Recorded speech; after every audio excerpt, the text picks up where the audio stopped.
जैसे हमारी कोई संख्या होती है, हमारे की संख्या 98 और हमें 98 का स्क्वायर फाइंड आउट करना है। तो 98 का स्क्वायर फाइंड आउट करते समय गाइस हमें देखना है कि जो हमारी संख्या है ये 100 से कितना कम है। अब जैसे 100 से हमारा 2 कम है, 100 से कितना कम है, 2 कम है, तो इस 2 को हम यहाँ लिखेंगे और 2 को यहाँ पर लिखेंगे। जितना कम है उस संख्या जो राइट साइड में लिखी हुई है उसका स्क्वायर करेंगे और जो लेफ्ट साइड में हमने 2 लिखा है इसको हम माइनस करेंगे।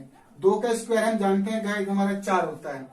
अब हमें देखना है कि इस संख्या का स्क्वायर निकालते समय जो हमने 4 निकाला है इसमें कितने अंक आए, 1 अंक आए हैं। अगर किसी संख्या का स्क्वायर निकालते समय हमें 1 अंक प्राप्त हो रहा है तो उसके आगे हम 1 जीरो और लगा देंगे। उसके बाद 98 में से 2 को माइनस करेंगे, ये हो जाए 96। तो गाइस हमें ये हमारा आंसर प्राप्त हो गया कि 98 का जो होल स्क्वायर होता है वो हमारा कितना होता है, 9604। दैट हम इसी तरह से हम आगे भी निकालते हैं, किसी भी संख्या का स्क्वायर निकाल सकते हैं। जैसे हमारा होता है 99। अगर मैं 99 का स्क्वायर निकालूंगा तो 99 का स्क्वायर निकालने के लिए हमें देखना है ये संख्या 100 से कितना कम है। 100 से कितना कम है, 1 कम है।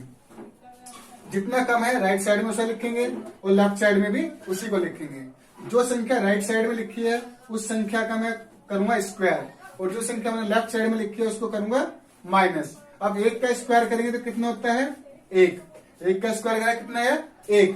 जब 1 का स्क्वायर 1 आया तो 1 निकालने के बाद हमने देखा कि इसमें 1 अंक आ रहा है, इकाई का अंक 1 ही है, तो हमें दाएं का अंक और लगाने पड़ेगा जो कि हमें 0 लेनी पड़ेगी। अब 99 में से 1 माइनस करेंगे तो होगा हमें 98। तो गाइस 99 का जो स्क्वायर होता है वो होता है 9801। ये हमारा आंसर है। आगे बढ़ते हैं इसी तरह से, जैसे कि हमारी संख्या है 96।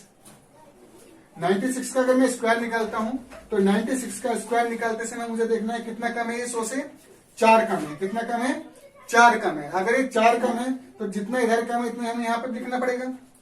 लेफ्ट साइड राइट साइड में जो मैंने संख्या लिखी उसको क्या करेंगे, स्क्वायर। लेफ्ट साइड में जो संख्या लिखी उसका करेंगे माइनस। तो 4 का स्क्वायर कितना होता है, 16। अब देखो 4 का मैंने स्क्वायर करा तो 16 आया। 16 में कितने अंक है, 2। 16 में कितने अंक है, 2। जबकि 2 का स्क्वायर करा था 4 आया था, 4 में 1 अंक था तो मुझे 1 जीरो की आवश्यकता पड़ी। 1 का स्क्वायर करा 1 आया, 1 में 1 अंक है तो 1 जीरो की आवश्यकता पड़ी। लेकिन 4 का स्क्वायर आया तो 16 आया और 16 में कितने अंक है, 2। तो यहाँ पर हम जीरो नहीं लगाएंगे। तो 96 में 4 गया 92। तो गाइस 96 का जो होल स्क्वायर होता है वो होता है 9216। This is my answer. इसी तरह आप उस सभी संख्याओं का स्क्वायर निकाल सकते हैं जितनी भी जो भी संख्या हमारी 100 से कम होगी। आगे देखते हैं 95। 95 का जब मैं स्क्वायर निकालूंगा तो 95 देखूंगा कितना 100 से कितना कम है, मेरा 5 कम है। अब 5 कम है, 5 इधर लिखूंगा 5 इधर लिखूंगा, दो बोथ साइड 5 लिखूंगा। जो राइट साइड में 5 लिखा उसको क्या करेंगे, स्क्वायर, और जो लेफ्ट साइड में 5 लिखा उसको क्या करेंगे, माइनस। 5 का स्क्वायर कितना होता है, 25। अब 5 का स्क्वायर 25 होता है। अब 25 में कितने डिजिट है, 2 डिजिट है। कितने डिजिट है, 2 डिजिट है। तो यहाँ पर मुझे जीरो लगाने की आवश्यकता नहीं पड़ेगी। 95 में से 5 घटाएंगे कितना बचेगा, 90। तो गाइस ये हमारा आंसर हो गया कि 95 का अगर मैं स्क्वायर निकालता हूं तो हमारा